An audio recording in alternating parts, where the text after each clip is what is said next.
JUCO Hoops Insider, we're back with another edition. So excited to go to the West Coast this time. We're going out to Cali. First time we've had a California junior college represented on the show. So excited to do it. First time they've also gotten National JUCO Team of the Week. So we're headed out to Oaktown and going to speak to one of the best coaches in Cali right now. Bring him in the studio. Coach, what up? Hey, good morning. Good Great to morning. be here. Yeah, And great to be here with you and sharing what we're doing out here in the Bay Area. yeah, excited. Now do you play when you're in the Bay Area? Do you play E40 just because and just let people know, or how does that work? So grew up playing E40, obviously Too Short. I don't know if you Yeah. some Oh yeah. people know who that is. Oh yeah. You had um, them always in the background growing up, 80s and 90s in the Oakland, Greater Bay Area, Berkeley, San Leandro, Hayward area. And they're from Vallejo. 840's from Vallejo, so not Yeah. too far away, about 30, 40 minutes away from the immediate Bay Area. I actually, one of my buddies that I played with in junior college, he played at Santa Rosa Junior College. Anton Lyons is his nephew. Okay. So, so I have a close contact close to E40. Yeah. So yeah, oh yeah, absolutely. Yeah. Every So time I still, just still, think, still play some of it. oh nice. You got to. I just think of that his chin, that Bay Area. Oh yeah. Yeah, Oh you yeah. got to represent for E40 one time. Okay, so tell us about, Coach, before we even get into National Team of the Week and how you guys have been playing. Tell us about this school in Cali JUCO, because most people don't know a lot about California JUCO and Chabot College. Chabot Oh, College. excuse me. Yeah, we were talking Chabot about it College. beforehand. I was like, I'm gonna Yes, get we it, were. or I'm gonna Yes, we stay out the were. way. I tried to get it right. I got it wrong. I should have stayed out the way. But here you go. No worries. No. So, Chabot College is located in Hayward, California, which is in between Oakland, San Francisco, and San Jose. We Beautiful community, very probably the most diverse city in the East Bay of the Bay Area.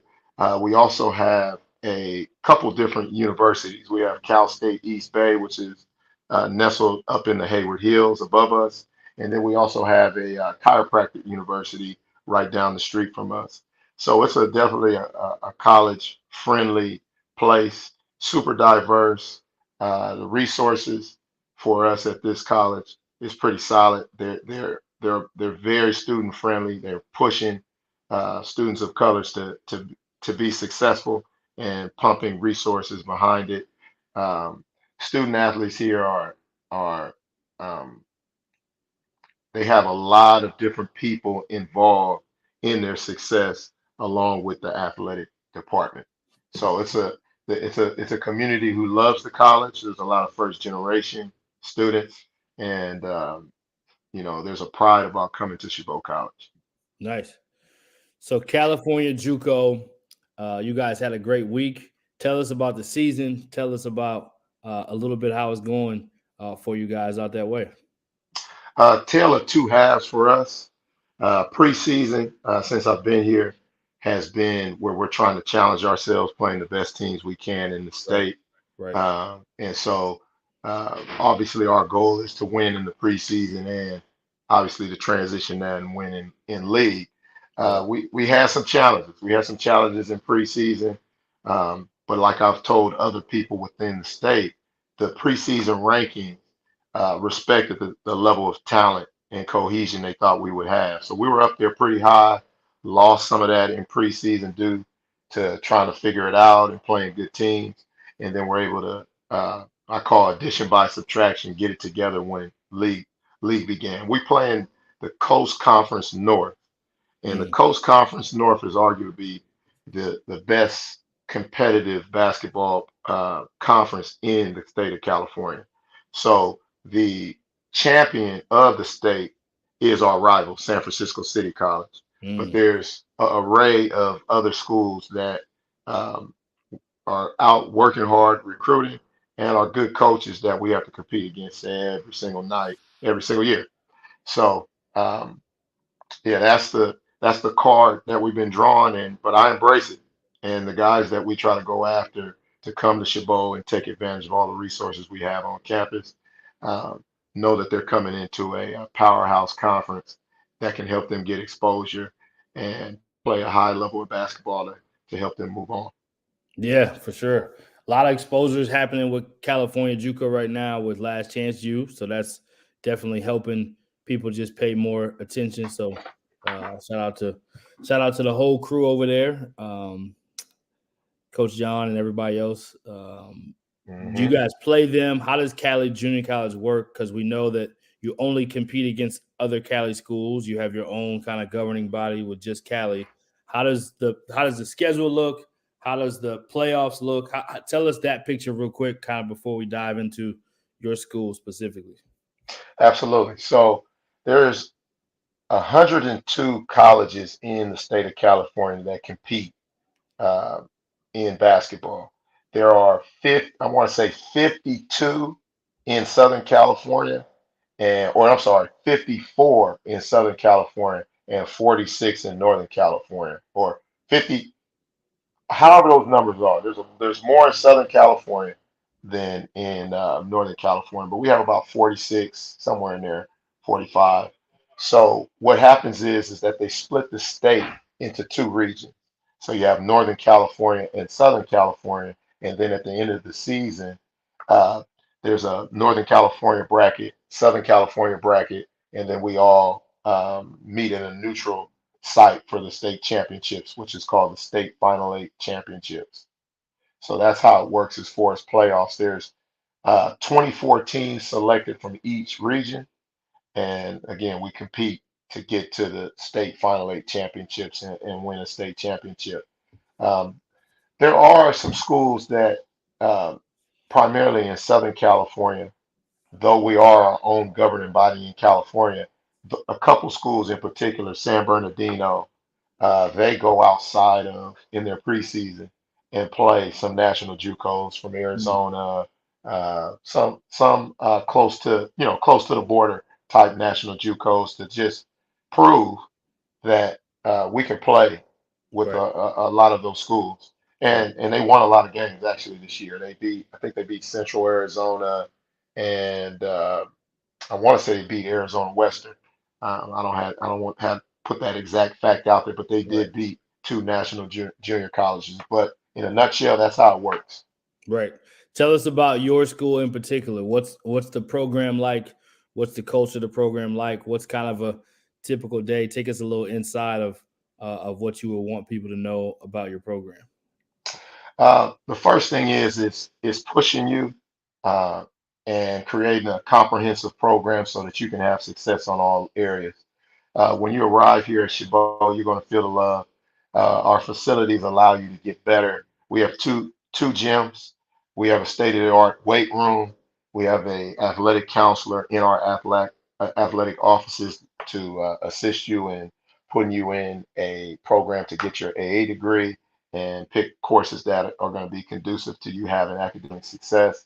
And then we have a lot of equity programs that help to just balance your life out and become a better adult with dealing with trying to be hired for some sort of company or a job, trying to understand etiquette when going out and eating properly at a fine dining place, and your company may um, invite you out. Other college academic tours. So we have equity programs that help them with learn how to become a young professional. We also have equity programs that help them with food, help them with transportation, help them with getting a work study job on campus. There's a lot of people here that want to help students and are willing to help students at all times. But then on the basketball end, again, you have two gyms. We have three shooting machines. We have all the equipment you need, and you're going to have access to that 24/7. Um, our weight room again is top of the line, and then you're playing. We talked about earlier.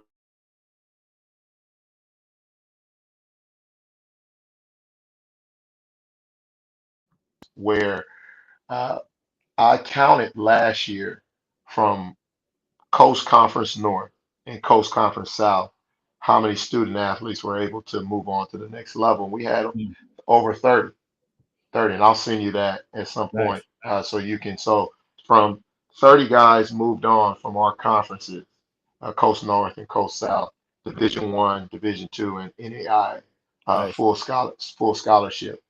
Currently, right now in this conference, we're the number one conference in Northern California, and I want to say arguably the number one conference in the state.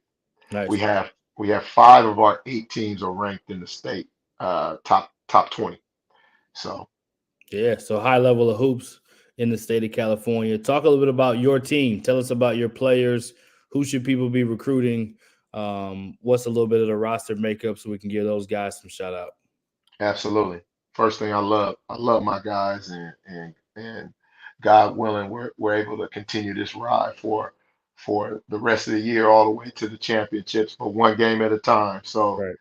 um, I have five sophomores that are academically ready, will graduate here in the spring, and are excited to move on to the next level. The first I'll start off with is Diggy Winbush. He's been here for the past 2 years out of the Los Angeles area. He's our starting point guard. Had a big game against San Francisco City um, last week where he had 26 points, five assists, and five steals, and played a huge part in us being able to beat San Francisco. That that hadn't happened in about 8 years, and then they hadn't lost. They haven't been tied with somebody for the conference in 13 years. So it's been a long time coming. So he's been very consistent, good shooter, good feel of the game, tough, high IQ, um, and more importantly, a really good person. It's been battle tested out of high school, battle tested in prep school, and then obviously he's come here and has helped us to rise our program. About a 6'1" point guard, and just knows how to play the game. Knows how to play the game. So the next young man is Jaden Rivera, another prep school guy. Went and spent some time in the East Coast at Putnam Science Academy, Yep. and then came back and enrolled at Golden State Prep up in Napa, and then we were fortunate enough to recruit him and get him here. San Jose kid, local kid, but is again well traveled and versed. He's our leading scorer, just Nice. flat out high level scorer. Went to the JUCO All American event and played extremely well in front of a lot of coaches.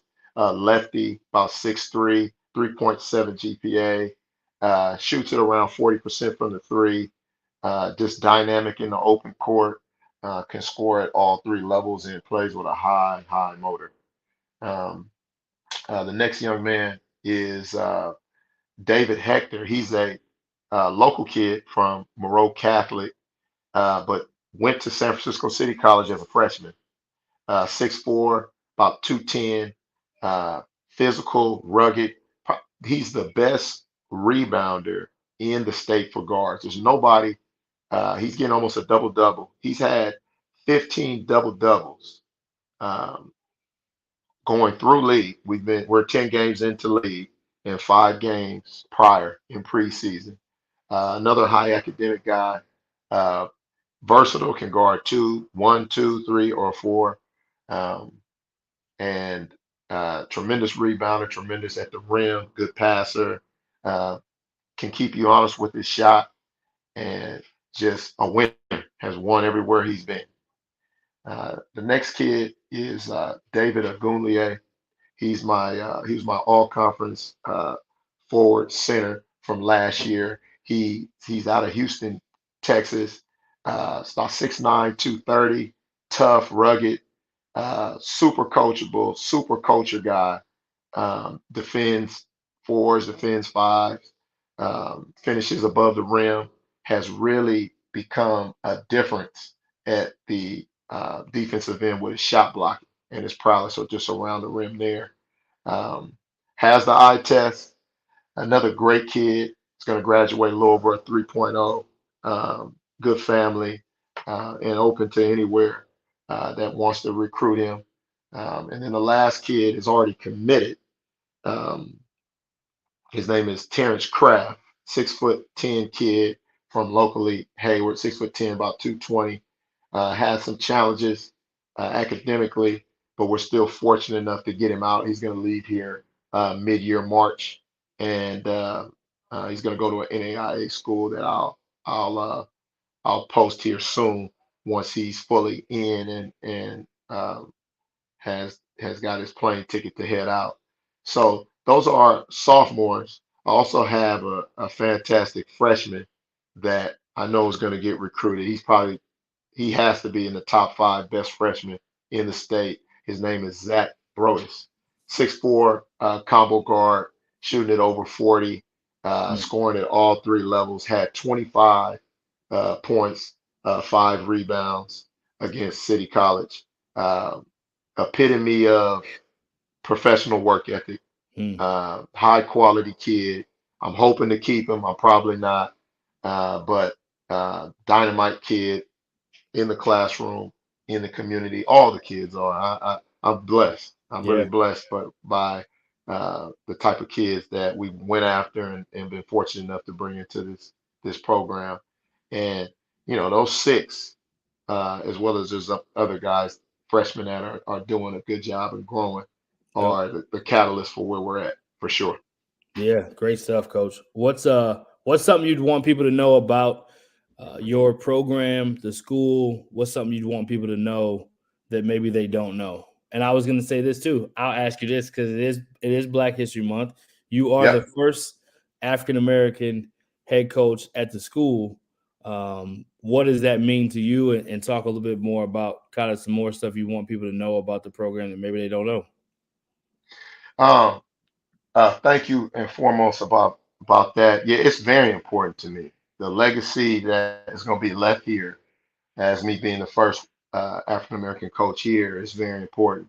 Um, Everything we do is important. I preach that every day from um, how we enter a class, how we communicate to people throughout the community, how we come to practice, how we go to games, how we conduct ourselves on the court, off the court, when I'm not watching you, when you're out doing what you do. All of that matters. And as a coaching staff, we try to lead by example, number one. Two is the standard. We talk about how high quality is what we are about as African American people, period. So I have no room for low quality things in anything we do. Even if it's pulling up your pants and putting your belt on, if it's how you walked into the missions of record or how you come and shake hands with our athletic director. Everything is high level. And again, we preach it, we talk about it continuously all the time, um, and lead by that walk.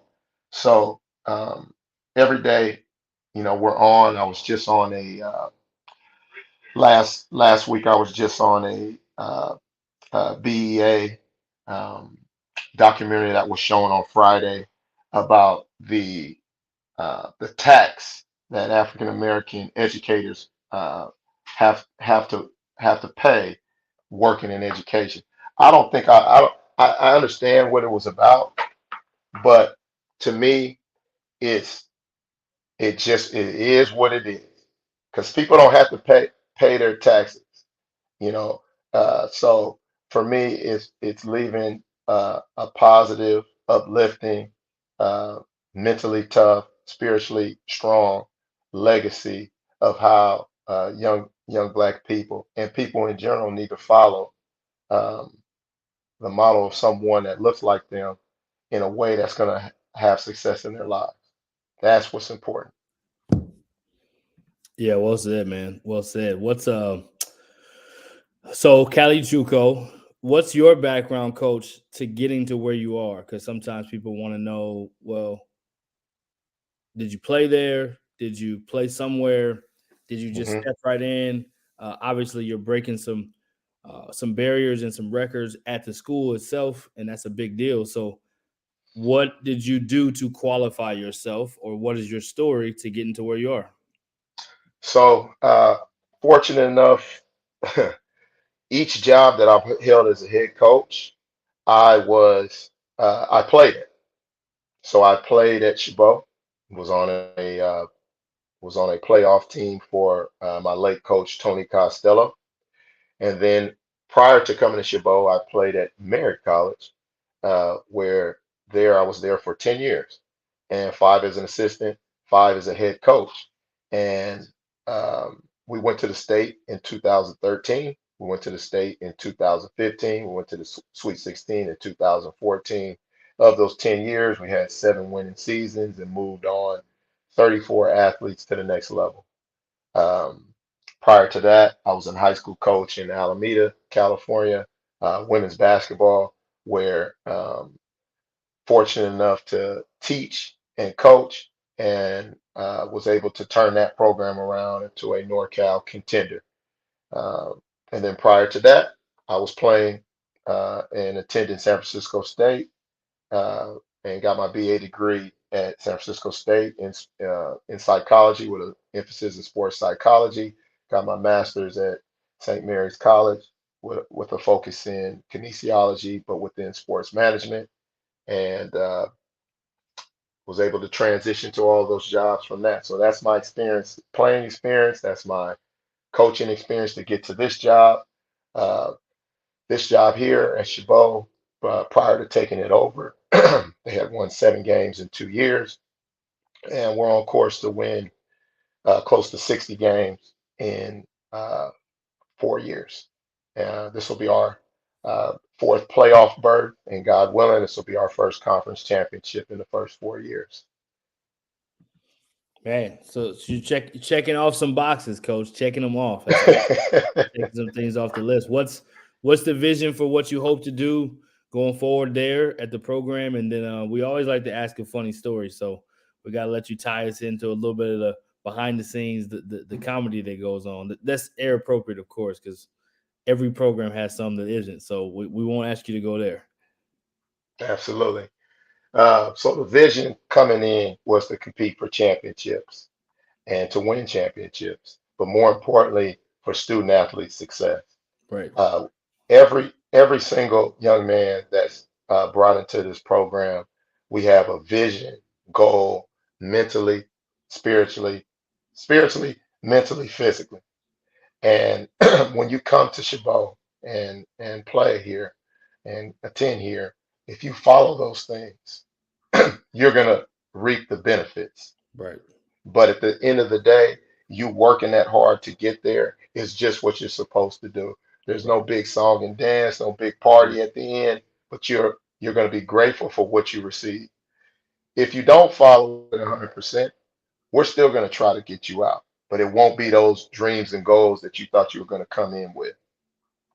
Those are the main things, and then helping just become just better people, Right. better young people in everything we do. And again, as much as you hear a lot of coaches and people talking, I'm good at that, but I'm also good at leading by example. Amen. And they see it every day. Amen. Love it.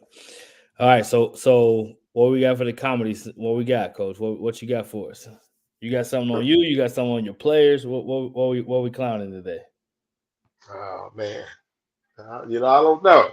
I don't know. Help me out. I don't know. Give me something I So can think about. yeah, just so I'll ask you this to kind of warm you up.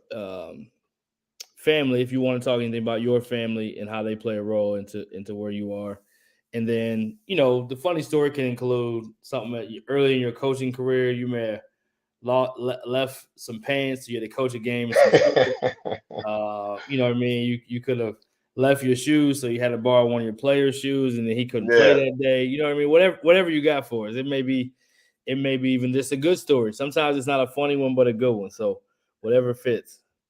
man, I'm trying to think about what I have out there that I think there was one time for home games and in games I feel we need to lead by a higher example. We always try to dress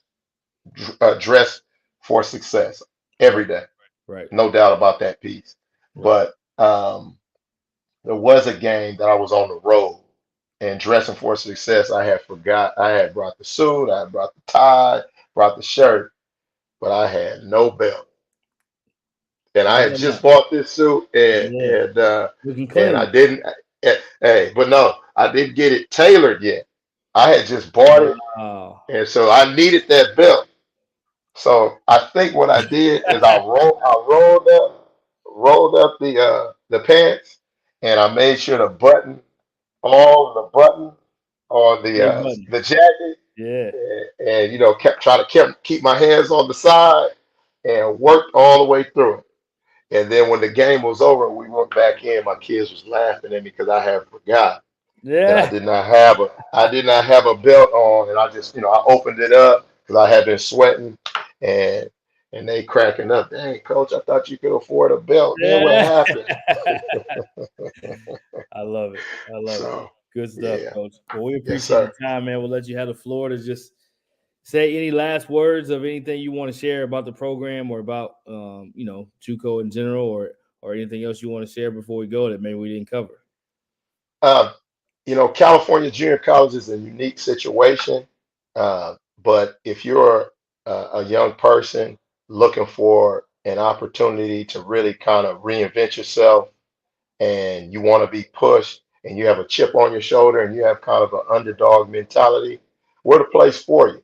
You Yeah. know, but you have to want to be a good person and you're going to have to want to work and you can't have excuses. You know, with our situation as it's a different kind of situation. You got to be able to work through some situations to get to those benefits. But if that's something you're into, this is a great place for you. You can be in beautiful California, the Bay Area, and really make something of your career as a student athlete and playing the game of basketball. Yeah, for sure. Coach, what's I'll ask you one last one. What would you say so far in your time there? Obviously the first African American head coach. So you're already making history. You talked about the resume of some of the things you've been able to check off the list as far as achievements. What's something that you're proud of in your time being there so far that you can say like this is one of my proudest accomplishments before we let you go? The number one thing that's the most proudest accomplishment that I've had is the community getting behind the student athletes across the board from the president all the way down, athletic director, vice president's team, um ADs, counselors, and the the main thing is our student graduation success. Mm, We're close to about 85% of our guys moving on. Uh, nice. so so that's huge. And then to add on to that is the amount of full scholarships that guys have gotten in these 4 years. Yeah. So so after this season, we'll be around, I think we're right at 13 in 4 years.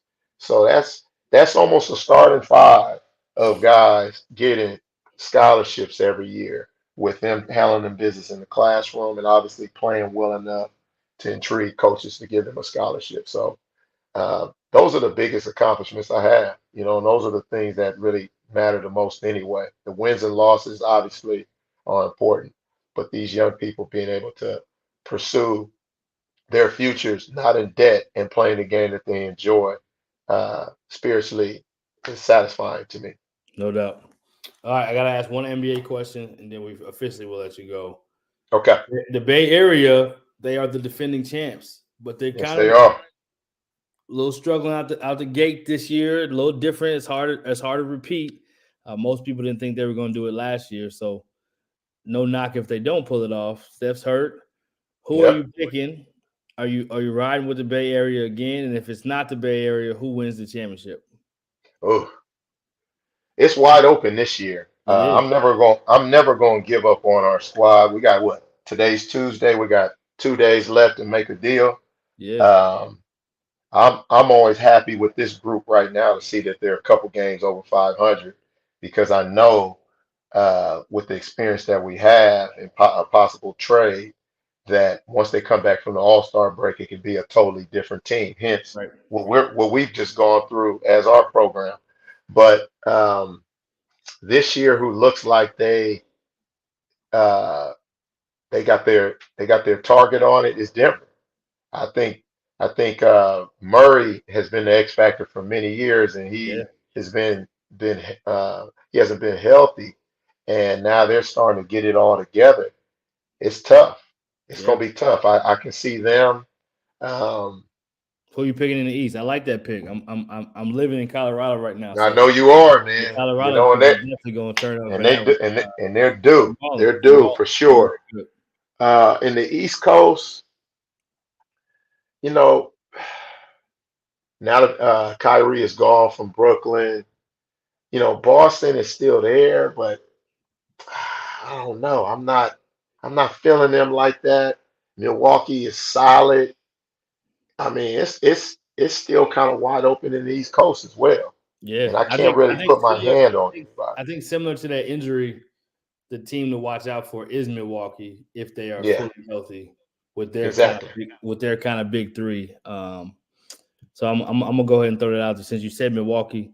I Yeah, I think I like think I Giannis, think man. Giannis is still underrated to be honest. I don't think he's appreciated Man, the way he should be. because they take that he's such a nice and he speaks with his heart. Yeah, They take him as, in our culture as he's soft.